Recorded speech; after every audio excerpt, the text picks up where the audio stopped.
Hello, peeps. How are we doing? Right, this podcast is going to be insanely good. I hope you're ready for this. It's about building rapport. So what made me decide to do a podcast solely focused on building rapport?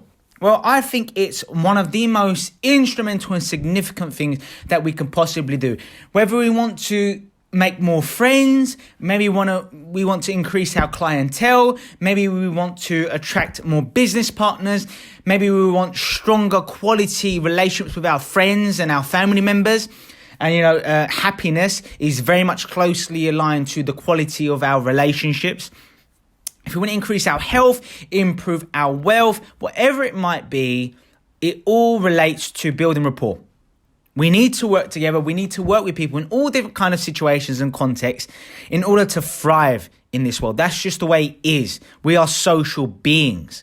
We need social interaction. We need social engagement. If you do something wrong, you are thrown in jail. You are taken away from social climates and social contexts. That's how bad it is. And it's really important to teach people how to build rapport because, when I talk to all types of different people from all different walks of life, they will say a whole host of different things. And, sometimes they're partially correct. There's no doubt about it. But I'm going to break down some misconceptions and I'm going to really teach you some highly in-depth, sophisticated material that you've probably not heard before. So buckle in and let's dive in. So yes, I wanted to do this particular podcast to help people improve the quality of their relationships so that they can influence others. And, we're primarily, as always, we're looking at being ethical and working virtuously, doing the right things. So please use these tactics and these skills for positive reasons and for positive changes. So, people around the world have the things we need in order to achieve it. Okay? So that's why we need to learn to work with others in order to accomplish what we want. Whether we want people to buy our products or services, whether we want people to join our business, and we want to attract better quality employees and so on and so forth. It all comes down to understanding that people around the world have what we want. That might be relationships, that might be social links, it might be finances, it might be experience, it might be leadership qualities, being a mentor, whatever it is. And it's down to us, if we are to be successful in our lives, to learn how to navigate the waters of success. And that primarily relates to our ability to work well with others and to influence others. That's what leadership is. Leadership is about firstly leading yourself and therefore being able to lead others. We cannot influence the external world unless we have worked on the internal world. And I'll touch upon that later on in this podcast. So if we are to improve the quality of our lives and our relationships and to get the sort of things we want in our lives, we need to develop rapport first. You will not be able to influence someone and get them to do things unless you have built some sort of rapport. And I'll touch upon this in a moment. Actually, let's just go straight dive in. So a lot of people have misconceptions. They think that in order to build rapport with people, we need to ask loads of questions. Now, questions can play a role, especially if it's about matters that interest the person with whom we're talking with. But that's nowhere near some of the most imperative and important things that we could utilize. So building rapport, just to make it clear here, building rapport is not necessarily about liking someone. It might be part of that, but really it means when people are engaged and respond to us. When they are engaged and they respond to our requests and what we do and what we want them to do. Okay? So yes, going back to what I was saying earlier about the words in which we used, and in particular I was referring to questions, like most people try to use words, their vocabulary, to influence others. And this can be successful to a degree, but, there are so many different more potent variables involved. Only 7% of our communication are the words in which we use. So this just usually operates at the conscious level. But we need to delve deeper and tackle the unconscious. Okay? So let's dive in. Not the unconscious, sorry, the subconscious. Here we go. So rapport is really created due to commonality. If you want greater rapport with someone, you have to show a greater degree of similarities. Now, I'm not saying simply agree to what the other person says, because, people are very intuitive. They're much more intelligent than we give them credit for in a lot of instances. And so simply agreeing to what people say, their opinions and so on, will not build rapport. You'll just come across as a yes person who's willing to sell their soul in order to gain from that particular interaction. Okay? That will not work. That will not suffice. So instead, rapport is built based on the similarities in which we create and share. And this is how we can really start to connect with people. So I'm going to share a whole host of diverse strategies, and none are more important than the one I'm about to share. We're going to go in deep. We're going into some of the most influential things. And I'm talking about learning the art of matching and mirroring. Now, this is a very powerful NLP strategy here, and it will always work. It's called matching and mirroring.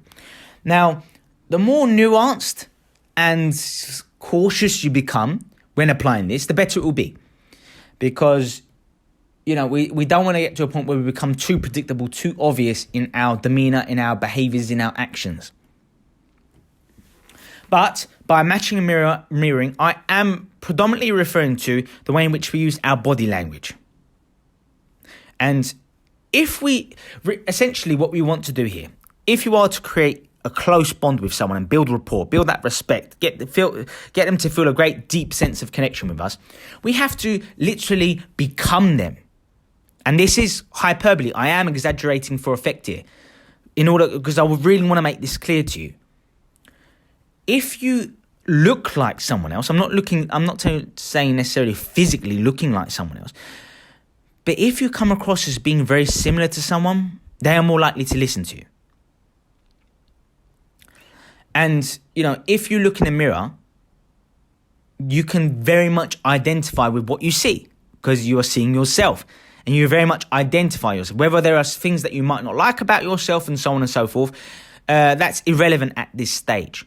If someone seems similar to you, or if someone's the way you want them to be, or you look up to someone, then you might be influenced by them.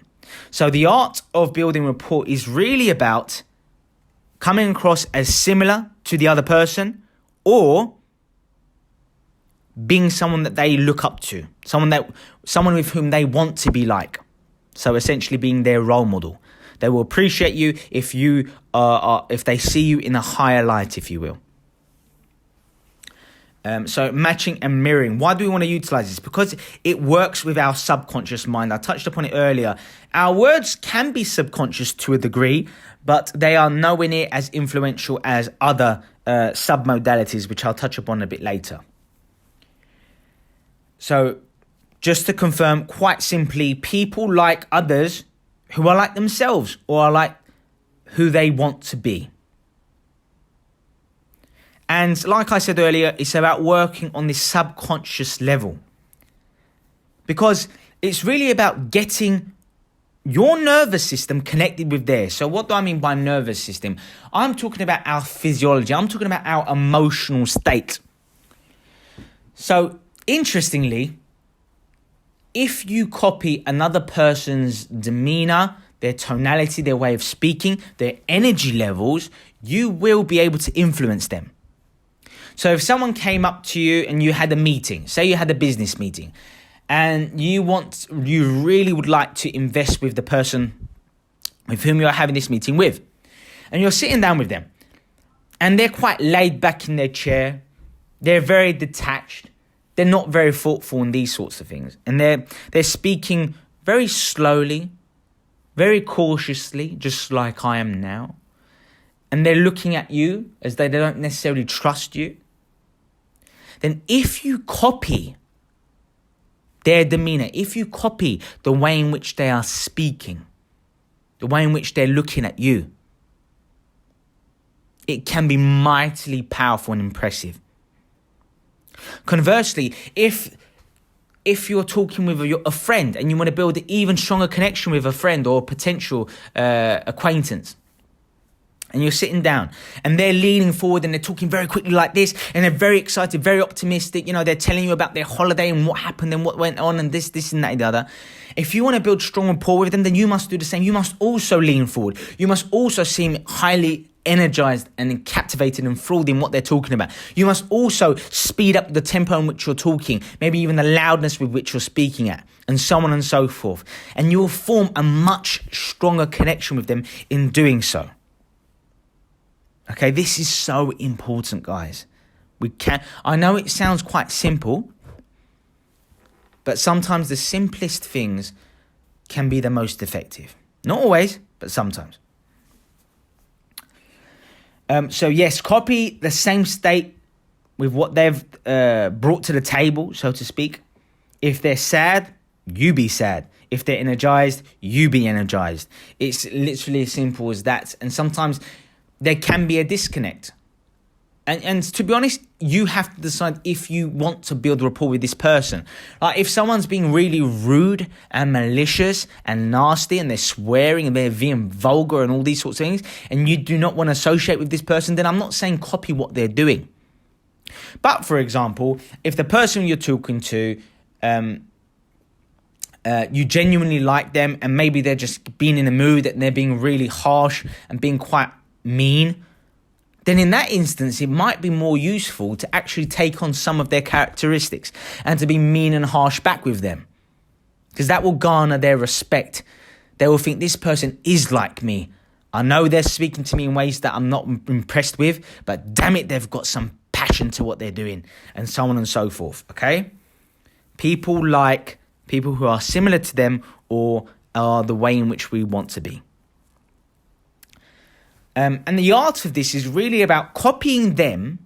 This is called pacing and leading in NLP. Pacing and leading. I'll come back to this later on. But it's about copying them, their demeanors, their body language, their gestures, their tonality, maybe some words or phrases that are idiosyncratic to them, particular mannerisms that they hold, and taking them on board and being the same way.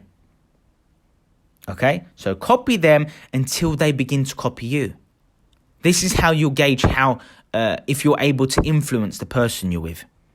Because if you copy them, and then say after 5, 10, 15, 20 minutes of copying their demeanors to an extent, not non-stop, because otherwise you don't want to be too obvious. And I'll give you some insights and tips on how to do this a bit later. But what you want to do after a certain amount of time, once you feel like you're on board and you're close and you're mirroring each other's body language and tonality and mannerisms, then you might want to stop copying them and start to do your own things. And pay attention to whether or not they will start to copy you. If they do, in ways, then that shows that it's worked.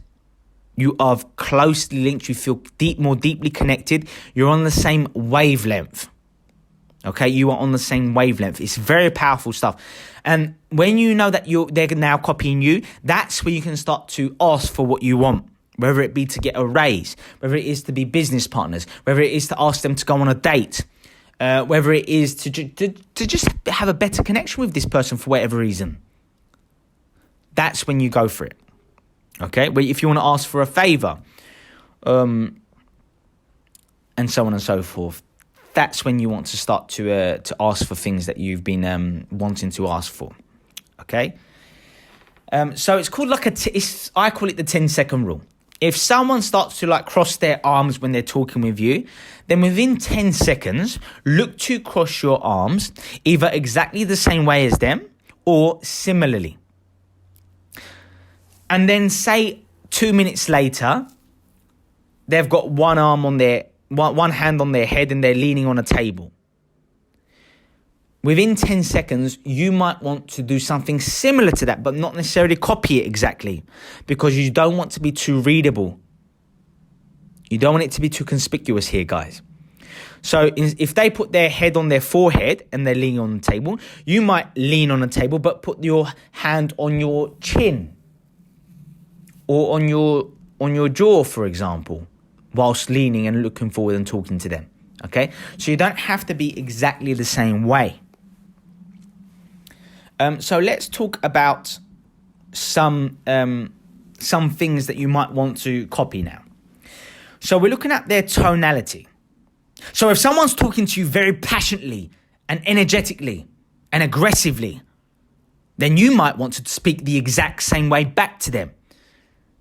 They might think, wow, this guy's got some energy. This guy's passionate. This guy means business. I like it.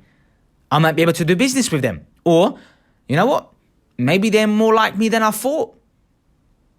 Conversely, if they're quite timid and shy and very sweet and cordial,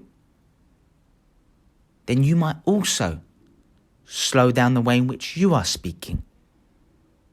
And I know I'm driving you crazy right now by talking like this, but I'm doing it for effect. But in all seriousness, guys, copying their tonality to an extent, like if they have accents and dialects, don't start copying their accents. They're going to think you're being sarcastic, you're being rude, and that will definitely diminish any kind of rapport you will have built with them. So be careful, okay? So start to pay attention to their tonality. And also, even though I said that it's not as significant to pay attention to their vocabulary, it still does have an impact, okay? And if we're building rapport, we want to gather as many wins together because it starts to compound, okay? Just like interest. It starts to compound if you're utilizing some of their tonality, some of their gestures, some of their body language, and so on and so forth, and you copy some of their key words, because everyone's got a certain kind of width of their vocabulary, okay? Some people prefer to use more basic words, very simple, and that can be sometimes very influential, especially if we want to influence the masses, because, the majority of people do not have a vast vocabulary. That's just the way it is. The average person reads one book a year. So I'm not necessarily saying... So you could actually ruin rapport if you're speaking with someone and they prefer to use quite basic, fundamental words. Then you might not benefit by utilizing your expansive vocabulary, okay? Your lexical breadth and your vast vocabulary might not work because they're going to start to think, this guy is trying to impress me, he's talking too intelligently, I don't really see myself being similar to them, I don't think I can do business with someone who talks this way, we're not on the same wavelength, and it might hinder and restrict your level of rapport with that person, okay? So you might want to pay attention to certain words that they use. So listen to the example I'm going to share with you now. Okay, listen to this paragraph. I went for a walk today and it was sensational. And whilst I was on this walk, I was filled with tranquility because I was looking up at the beautiful sky, the sensational sky. And I suddenly became aware of the tranquil blueness that was around me. And it was absolutely gorgeous and sensational. Okay? What words did I utilize most? And not necessarily, yes, repetition is key here. What kind of words do people repeat often in a conversation? That will be key here. But also the energy with which they apply to their words. That's how you can tell which words are more emotive to others. This is how we can influence people, guys. So with the person who just was telling me about their day, their walk, it was obvious that some of the key words that they were using was sensational and, oh gosh, what was the other word I was using? Tranquil or tranquility. These would be some of the key words that person uses on a regular basis. And so when I start to, and then if they ask me, so how was your day? My day was sensational as well, to be fair. I had a meeting that went really well. And you know what? Normally I get quite nervous in these kind of meetings, but it was so tranquil and I didn't really understand why I was so relaxed, but it just worked and things flowed so well. Do you know what I mean, guys? See how you can apply it in quite subtle ways. Because if you start to use the same kind of tempo, tonality, the same kind of emotive language, powerful words that they use, they will begin to see some commonalities with you. And therefore, you'll begin to build rapport, build a deeper sense of connection and greater respect between yourselves. Okay? So yes, also pay attention to their gestures, but also how they do their gestures. For example, do they communicate very clearly with their hands? Do they use a lot of hand gestures when they're talking, like a clown, for example? Interesting simile choice there. But do they use their hands a lot when they talk? Or do they nod a lot when they're talking? These are subtle things that you want to pick up on, guys. Okay? Do they move their legs around a lot? Do they bounce their legs because of maybe they're excited or agitated or aren't necessarily comfortable or quite stressed out or what have you? Are they bouncing their feet back and forth and so on and so forth? Do they hold their hands when they talk? You know, do they flick their hair a lot whilst they're talking? These are all mannerisms that you want to pick up on, and you will want to start to do them as well.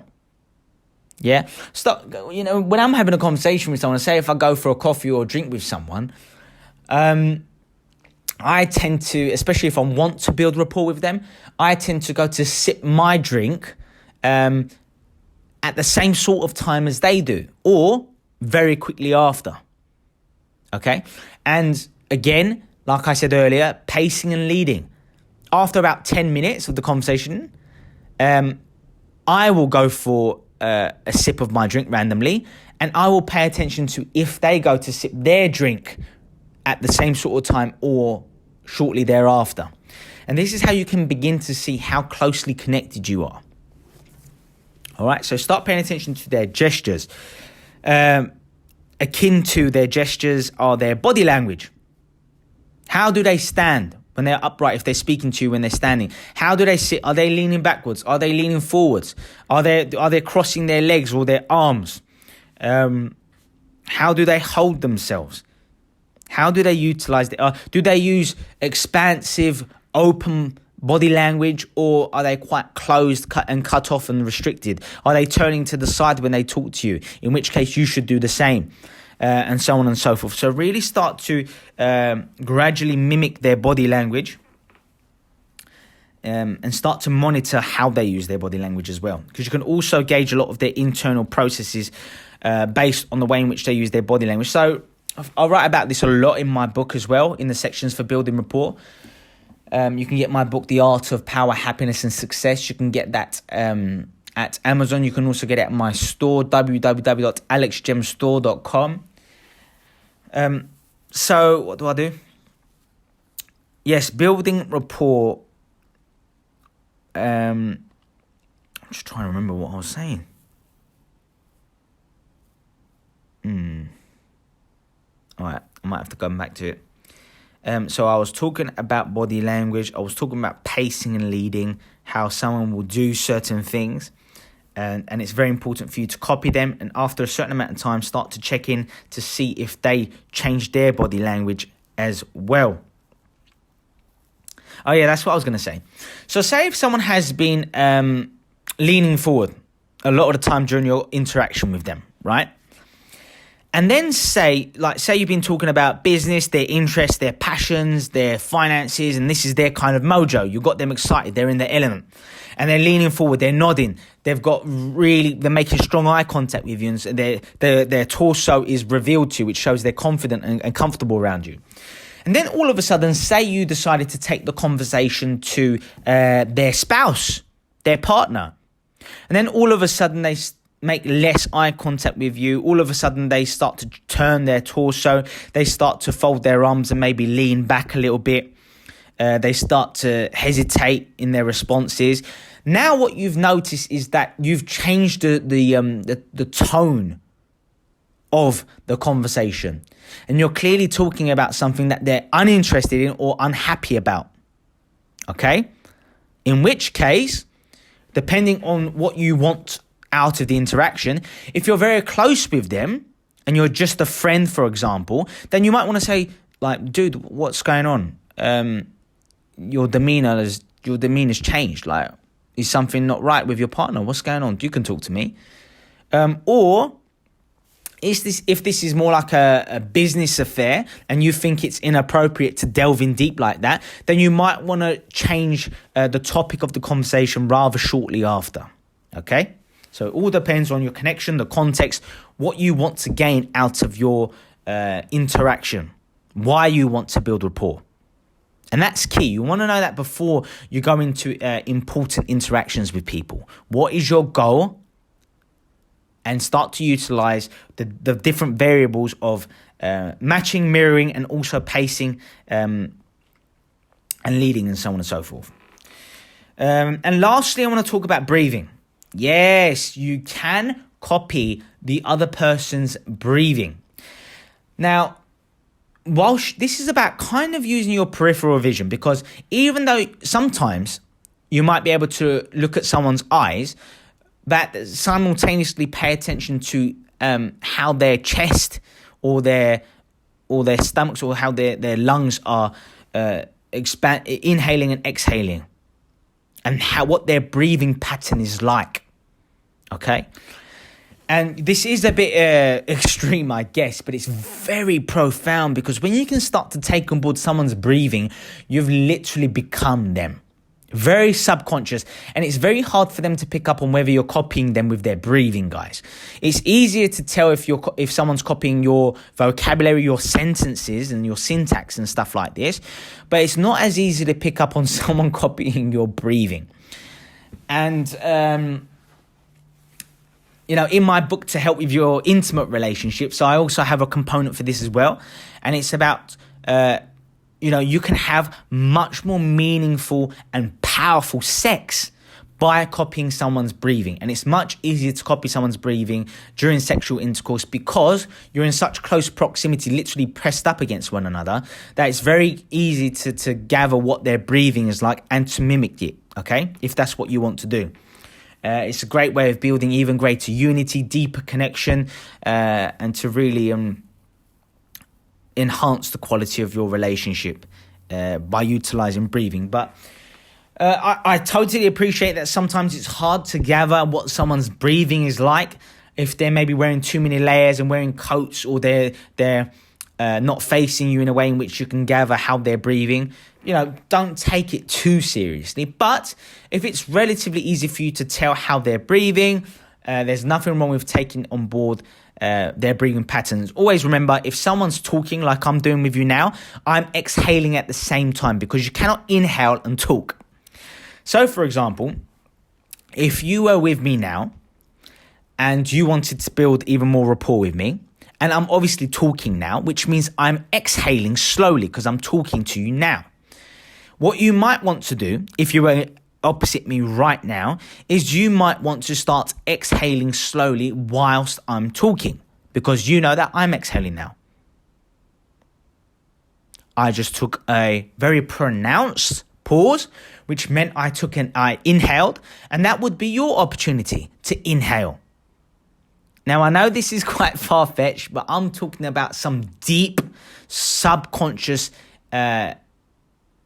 skills to utilize if you want to build some serious rapport with people. Okay? So start paying attention to when people are talking, when people are exhaling, inhaling, and start to manipulate your own breathing in order to match theirs. Okay? And we'll leave it at that. We don't want to get in too deep. Jeez. So these are some very powerful NLP strategies that you can utilize, guys. So what other sort of things in terms of NLP should I share that can help with building rapport? I mean, obviously I've talked about modeling from other people, copying their behaviors, their physiology, their states, and so on and so forth.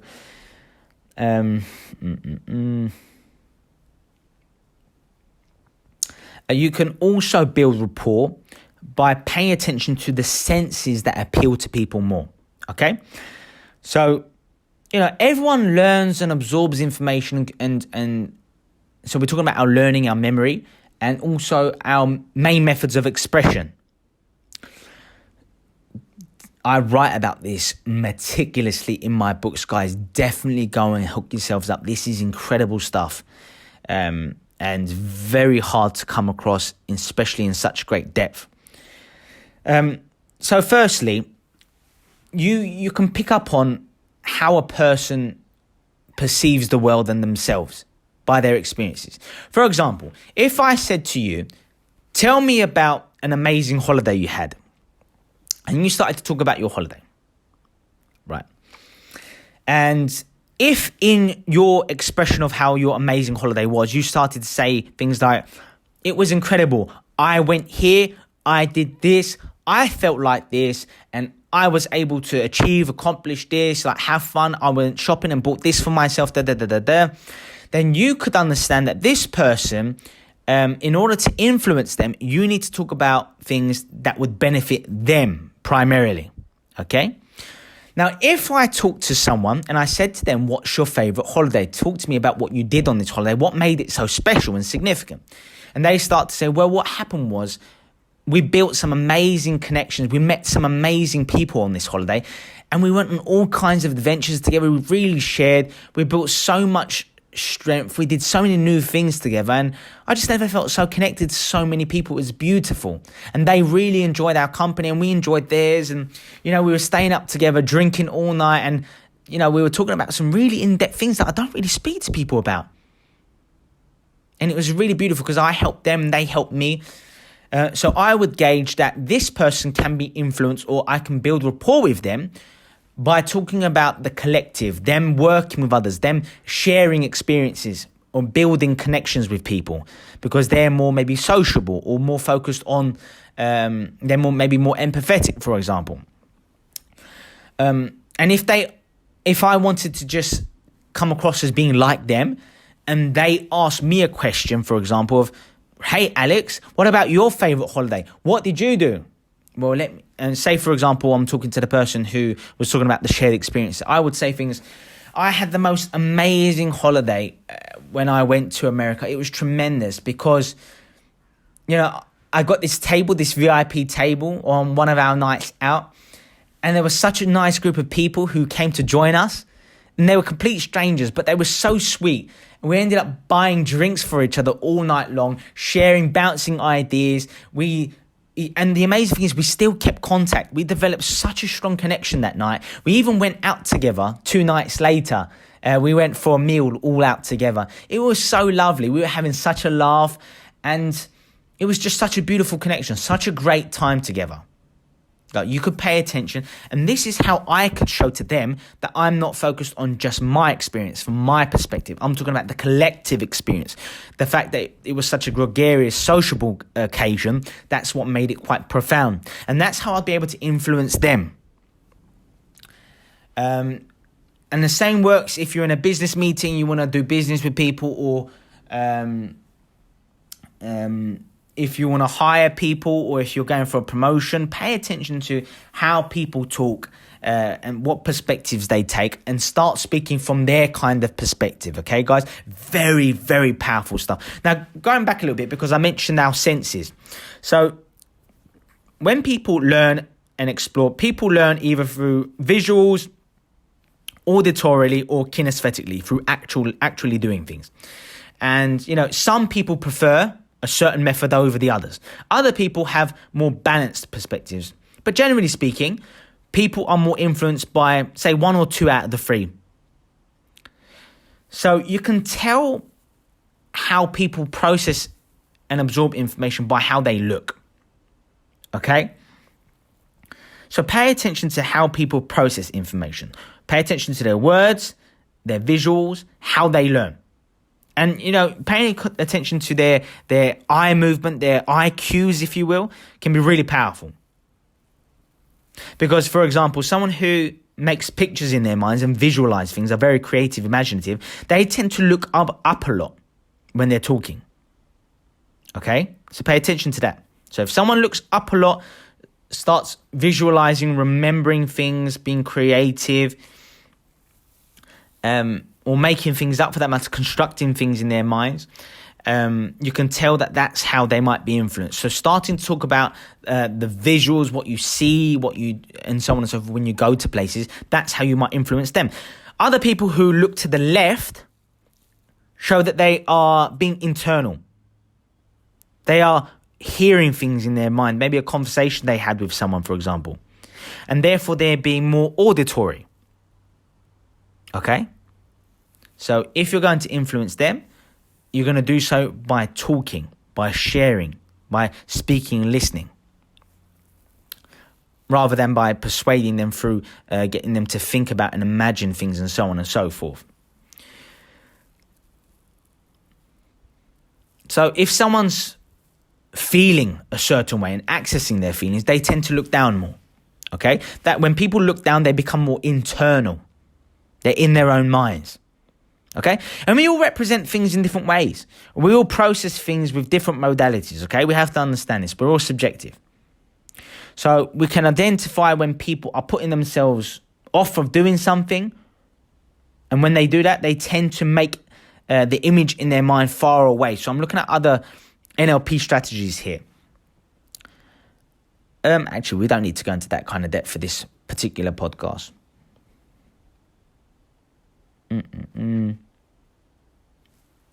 So pay attention to people's perspectives. Pay attention to their senses. What do they talk about? Where are their eyes looking when they talk to you most of the time? And that's how you can gauge their preferred learning style.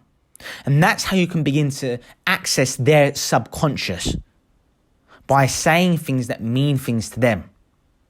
Okay? Very in-depth stuff, very powerful indeed.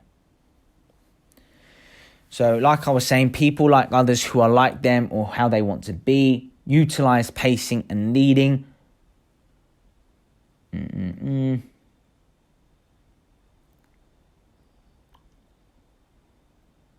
Yeah, we'll leave it at that. Okay, so what are some other rapport building strategies that we might want to utilize? Firstly, it's more about how the way you set yourself up for an interaction with someone is very significant, because it will determine the level of comfort or the defensiveness or confidence that the other person will deploy. So it's very important. This is what I utilize when I'm going to have a conversation with someone. It's always important to remember that you are both equal. You have rights. The other person or the other people have rights to share their opinion, to believe in certain ways. And when you approach situations as though everyone is equal in the situation, right, you then enable them to lower their defenses. When you lower their defenses, they're more likely to be more expressive, to give you more clues to work with, to elaborate on their ideas, their feelings, their opinions, their perspectives more. And so you can learn to gather more and more information from them and learn their preferred learning style, learn their perspectives better, learn what kind of vocabulary they like to use, learn more about their tempo, understand their kind of rhythm when they speak, learn what kind of gestures they use, because you want people to open up to you. Because that's when they start to be more subconscious in their default mode, because they're comfortable. So that's when they begin to be more of who they are. And you can learn more about them rather than they're being purely defensive, cautious about the engagement, the interaction, and so on and so forth. So we do want to relax people in order to lead them eventually. So it's also good to identify things that you can actually really like about the other person, things that you can appreciate about them. Because you want to convince yourself that you genuinely like the person you want to build rapport with. Because people are we are very intuitive human beings. People might be saying things that make sense on the surface level, but we can sometimes think, you know what, there's something I don't trust about them. There's something I don't like. There are some intangibles that you don't quite appreciate or trust about someone. And that often happens when someone has an ulterior motive, when someone's being conniving or deceitful or treacherous and so on and so forth. So really, when you're interacting with people in all diverse situations, make sure you You become more open with them. You communicate more thoughtfully and empathetically with them, because that's how you'll begin to influence them as well. Okay? Again, like I kind of alluded to earlier, you do want to discuss topics of interest that they will want to talk about. So, generally speaking, focus on their hobbies, their interests, what's been on their mind recently, basically things that will enable them to be comfortable. Give them things that they can talk about at great length and in great depth. And generally speaking, a general rule of thumb, see if you can avoid serious topics. Maybe politics, maybe things like death or money, and unless they're the ones who bring it up and it's clear that they want to talk about these things. In which case, feel free to share your opinion and express your standpoint, okay? Another method to utilize when building rapport is to use strong eye contact, okay? When someone is talking to you, so they're the one speaking, make sure you're making eye contact with them at least 70% of the time in which they're talking to you, okay? Because it shows that you understand them. It shows that you are looking at them, into them, really giving them your undivided attention. Now, interestingly, you don't have to make that same level of eye contact with them when you're the one who is speaking, okay? You want to communicate that you are fully attentive and you're fully listening to what they are saying when they're the ones talking by making that strong eye contact with them, okay? And there's a beautiful quotation I learned from Stephen Covey. He goes, "Seek to understand first, then to be understood." And this is why a lot of people struggle to build rapport and improve their connections and relationships with people in all different areas in their lives, because people are too focused on expressing themselves. They're too focused on expressing their own points, and they're less focused on actually listening. So you can tell if this is you if you're in a conversation with someone, and whilst they are talking to you, you're too busy in your mind thinking about what you want to say next, and you're not fully present with what they're saying in that particular moment. Instead, if we want to develop our communication skills, if we want to build rapport with people, we have to be listening to their every word. And then when it's our turn, this is turn taking, some basic social etiquette here. That's when it's our turn to express our opinions, to elaborate on our points, to involve their standpoints, their ideas. And it's very important to paraphrase what they are saying to show that you've understood what they've said, guys. Now, we can do this by nodding, by repeating certain phrases that they used, or by paraphrasing what they said to show that you've absorbed their meaning, that you're clearly listening, and that you're genuinely interested in what they're saying as well. Okay? Now, you don't have to remember every single detail that they shared. That's inappropriate. And it's quite hard to do so. But the main things that are shared in a conversation, look to improve that. Okay? So if you're interested in these sort of things, check out my books. I've done a brilliant dating book that's predominantly for men, but women can really benefit from it. It's called Instant Attraction. Again, you can get it at my store, or you can get it at my website. At Amazon as well. So go check that out. Just type in Instant Attraction, Alex Gem. Grab that book. I go into great length on how to have a great conversation with someone, a proper conversation with someone, and how to use all these different variables in certain situations to really, really positively affect someone and to influence yourself and therefore influence them. Okay?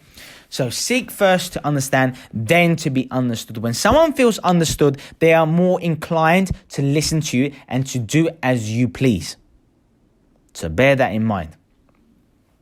As always, use these strategies with great care, thoughtfulness. Be conscientious, please, guys. Obviously, we always want to improve our connections with people with whom we interact with, but use them for the right reasons, guys, okay? Be a quality human being. What you do to others will come back to you, yeah? There is always a bigger fish, if you will. So, like, if you use these strategies for bad reasons, for exploiting someone, taking advantage of people who don't know these strategies very well, one day it will happen to you. This is karma. I believe in it. You can believe what you want, but the way we are, we attract what we are. Okay? I'll end it with that. Get my course. Yes. If you appreciate this kind of material, go to my website, guys. www.alexgem.com. Click where it says join PHS course today. Enter your credit card details. You'll gain instant access to my sensational course. All kinds of bonuses included. It's tremendous.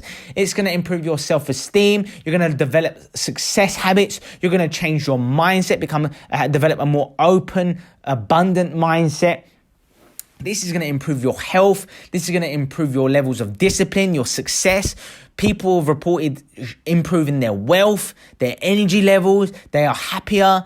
They just improve the quality of their relationships. They've obviously built rapport. It's a tremendous course. Along with the bonuses, it's worth between $1,200 to $2,000. I'm not charging anywhere near that. You're going to be astonished with the price. Go hook yourself up. You deserve it. Enjoy the magnitude of the benefits that the bonuses that I include in this as well, guys. Hours of exclusive video footage, podcast material, and audio segments, along with various ebooks to improve your health, your wealth, develop high income skills, learn how to meditate, be more successful, develop success habits, really tremendous, beautiful things. Take advantage of this sensational course. Go hook yourself up and enjoy. As I said, get my book, The Art of Power, Happiness and Success. Alex Gem. Type it in Amazon. You can get it at my store, www.alexgemstore.com. Come join me at the Power Mastermind. Wow, talk about delving in deep. Talking about learning how to fuel our current strengths and brilliant things, our aptitudes. Learning how to create the kind of ideal lifestyle we want for ourselves, having a vision, having goals and moving towards them consistently and ferociously.